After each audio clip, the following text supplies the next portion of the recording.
ಮೊಟ್ಟೆ ಮಸಾಲ ಅಥವಾ ಮೊಟ್ಟೆ ಗ್ರೇವಿ, ಮೊಟ್ಟೆ ಸಾಂಬಾರ್ ಹೇಗೆ ಮಾಡೋದು ಅಂತ ತೋರಿಸ್ತಾ ಇದ್ದೀನಿ. ತುಂಬಾ ಟೇಸ್ಟಿಯಾಗಿರುತ್ತೆ.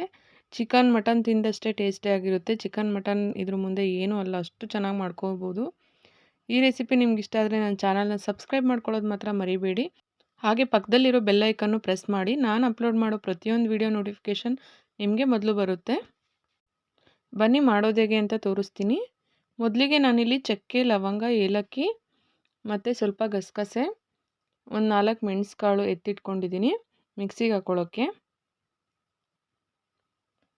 ಮಿಕ್ಸಿಗೆ ರುಬ್ಕೋತಾ ಇದ್ದೀನಿ ನೋಡಿ. ಸ್ವಲ್ಪ ಕಾಯಿ, ಒಂದು ಅರ್ಧ ಉಪ್ಪಷ್ಟು ಕಾಯಿ ಮತ್ತು 2 ನೀರುಳ್ಳಿ ಸಣ್ಣದಾಗಿ ಹೆಚ್ಚಿಟ್ಕೊಂಡಿರೋದು, ಒಂದು 4 ಬೆಳ್ಳುಳ್ಳಿ, ಒಂದು ಅರ್ಧ ಇಂಚ್ ಶುಂಠಿ, ಸ್ವಲ್ಪ ಕೊತ್ತಂಬರಿ, ಒಂದೆರಡು ಟೊಮೊಟೊ ಹೆಚ್ಚಿಟ್ಕೊಂಡಿರೋದು, 2 ಸ್ಪೂನಷ್ಟು ಧನಿಯಾ ಪುಡಿ, ಇಷ್ಟು ಹಾಕ್ಕೊಂಡು ರುಬ್ಕೋತಾ ಇದ್ದೀನಿ. ವಿಡಿಯೋ ಕ್ಲಿಪ್ಪಿಂಗ್ ಸ್ವಲ್ಪ ಮಿಸ್ ಆಗಿದೆ, ಏನೆಲ್ಲ ಹೆಚ್ಚಿಟ್ಕೊಂಡಿದ್ದೆ ಅಂತ ಪ್ಲೇಟಲ್ಲಿ. ಸೊ ನಿಮಗೆ ರುಬ್ಕೊಳ್ಳೋದೇ ಡೈರೆಕ್ಟ್ ತೋರಿಸಿದ್ದೀನಿ. ರುಬ್ಬಿ ಸೈಡಲ್ಲಿ ಎತ್ತಿಟ್ಕೋಬೇಕು ಅಷ್ಟನ್ನು. ಒಂದು ಸ್ಟವ್ ಮೇಲೆ ಈಗ ಪಾತ್ರೆ ಇಟ್ಕೊಂಡು ಒಂದು 4-5 ಸ್ಪೂನ್ ಎಣ್ಣೆ ಹಾಕ್ಕೊಂಡಿದ್ದೀನಿ. ಇದಕ್ಕೆ ಒಂದು 2 ಸ್ಪೂನಷ್ಟು ಖಾರದ ಪುಡಿ ಹಾಕ್ಕೊಂಡಿದ್ದೀನಿ. ಎಣ್ಣೆಗೆ ಡೈರೆಕ್ಟಾಗಿ ಖಾರದ ಪುಡಿ ಹಾಕೋದ್ರಿಂದ ಕಲರ್ ಚೆನ್ನಾಗಿ ಬಿಟ್ಕೊಳ್ಳುತ್ತೆ. ಲೋ ಫ್ಲೇಮ್ ಇಟ್ಕೊಂಡು ನಾನು ಇದನ್ನು ಮಾಡ್ಕೋತಾ ಇದ್ದೀನಿ. ಇವಾಗ ಸ್ವಲ್ಪ ಅರಿಶಿನ ಹಾಕ್ಕೋತಾ ಇದ್ದೀನಿ ನೋಡಿ. ಇದನ್ನು ಸ್ವಲ್ಪ ಮಿಕ್ಸ್ ಮಾಡ್ಕೋಬೇಕು. ಈಗ ಸಣ್ಣದಾಗಿ ಹೆಚ್ಚಿಟ್ಕೊಂಡಿರೋ ಪುದೀನ ಸೊಪ್ಪನ್ನು ಹಾಕ್ಕೋತಾ ಇದ್ದೀನಿ.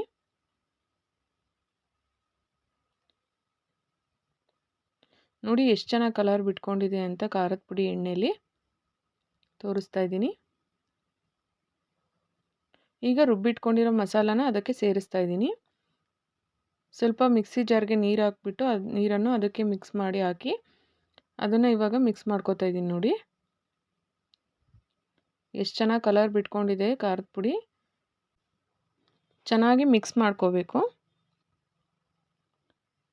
ಈಗ ನಾನು ತೇಜು ಅವ್ರದ್ದು ಚಿಕನ್ ಮಸಾಲ ಪ್ಯಾಕೆಟ್ದು ಸ್ವಲ್ಪ ಪೌಡರ್ ಹಾಕ್ಕೋತಾ ಇದ್ದೀನಿ. ಇದು ಆಪ್ಷನಲ್ಲು, ನಿಮಗೆ ಬೇಕಂದರೆ ಹಾಕ್ಕೋಬೋದು, ಹಾಕಿಲ್ಲ ಅಂದ್ರೂ ಟೇಸ್ಟ್ ತುಂಬಾ ಚೆನ್ನಾಗಿರುತ್ತೆ. ಒಂದು ಸ್ಪೂನಷ್ಟು ನಾನು ಹಾಕ್ಕೊಂಡಿದ್ದೀನಿ, ಒಂದು ಟೀ ಸ್ಪೂನಷ್ಟು. ಈಗ ರುಚಿಗೆ ತಕ್ಕಷ್ಟು ಉಪ್ಪನ್ನು ಸೇರಿಸ್ತಾ ಇದ್ದೀನಿ ನೋಡಿ. ನೀವು ಗ್ರೇವಿ ಇನ್ನೂ ಒಂದು ಸ್ವಲ್ಪ ತೆಳು ಬೇಕಂದರೆ ಸ್ವಲ್ಪ ನೀರನ್ನು ಸೇರಿಸ್ಕೊಳ್ಳಿ. ಉಪ್ಪನ್ನು ಹಾಕ್ಬಿಟ್ಟು ಚೆನ್ನಾಗಿ ಮಿಕ್ಸ್ ಮಾಡ್ಕೋತಾ ಇದ್ದೀನಿ.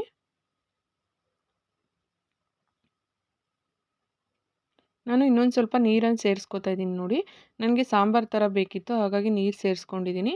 ನೀವು ಗ್ರೇವಿ ಥರ ಬೇಕು ಅಂದರೆ ಸ್ವಲ್ಪ ಗಟ್ಟಿಗೆ ಮಾಡ್ಕೊಳ್ಳಿ. ಇದನ್ನು ಒಂದು 10 ನಿಮಿಷ ಕುದಿಸ್ಕೊಂಡ್ರೆ ಸಾಕು. ಮಸಾಲ ಎಲ್ಲ ಚೆನ್ನಾಗಿ ಬೆಂದಿರುತ್ತೆ, ಹಸಿ ವಾಸನೆ ಎಲ್ಲ ಹೋಗಿರುತ್ತೆ ಮಸಾಲದು, ಕಾಯ್ದು ಎಲ್ಲ. ನೋಡಿ ಈ ರೀತಿಯಾಗಿ ಕುದಿಸ್ಕೋಬೇಕು. ಒಂದು 10 ನಿಮಿಷ ಕುದಿಸ್ಕೊಂಡ್ರೆ ಸಾಕು. ಇದಕ್ಕೆ ನಾನು ಒಂದು ಬೌಲಿಗೆ ಮೊಟ್ಟೆ ಒಡೆದು ಹಾಕ್ಕೊಂಡು ಒಂದೊಂದೇ ಹಾಕ್ಕೋತೀನಿ. ಬೌಲಿಗೆ ಮೊಟ್ಟೆ ಒಡೆದು ಹಾಕಬೇಕು, ಡೈರೆಕ್ಟಾಗಿ ಹಾಕಬಾರ್ದು. ಉರಿನ ಕಮ್ಮಿ ಮಾಡ್ಕೊಳ್ಳಿ, ಲೋ ಫ್ಲೇಮ್ ಮಾಡಿಕೊಂಡು ಮೊಟ್ಟೆ ಹಾಕಿ, ಇಲ್ಲಾಂದರೆ ಕೈಗೆ ಸಿಡಿಯುತ್ತೆ ಸಾರು ಕುದಿಬೇಕಾದ್ರೆ ಹಾಕಿದರೆ. ಮೊಟ್ಟೆನ ಯಾವತ್ತೂ ಡೈರೆಕ್ಟಾಗಿ ಸಾಂಬಾರಿಗಾಗಲಿ ಗ್ರೇವಿಗಾಗಲಿ ಹಾಕಬೇಡಿ, ಯಾಕಂದರೆ ಒಂದೊಂದು ಮೊಟ್ಟೆ ಕೆಟ್ಟಿರೋ ಚಾನ್ಸಸ್ ಇರುತ್ತೆ.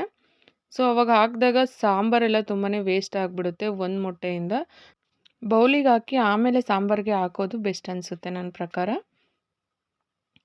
ಮತ್ತು ನಾವು ಮೊಟ್ಟೆನ ಹಾಕಬೇಕಾದ್ರೆ ಸ್ವಲ್ಪ ದೂರ ಹಾಕಿ ತೋರಿಸಿದ್ದೀನಿ ನೋಡಿ ನಾನು ವಿಡಿಯೋದಲ್ಲಿ.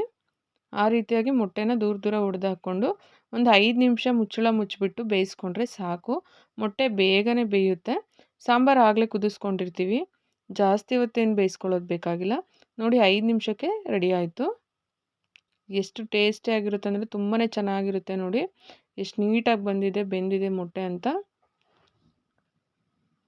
ಚಿಕನ್ ಸಾಂಬಾರ್ಗಿಂತನೂ ತುಂಬಾ ಚೆನ್ನಾಗಿರುತ್ತೆ. ಮಟನ್ ಸಾಂಬಾರು ಅಷ್ಟೂ ಚೆನ್ನಾಗಿರುತ್ತೆ.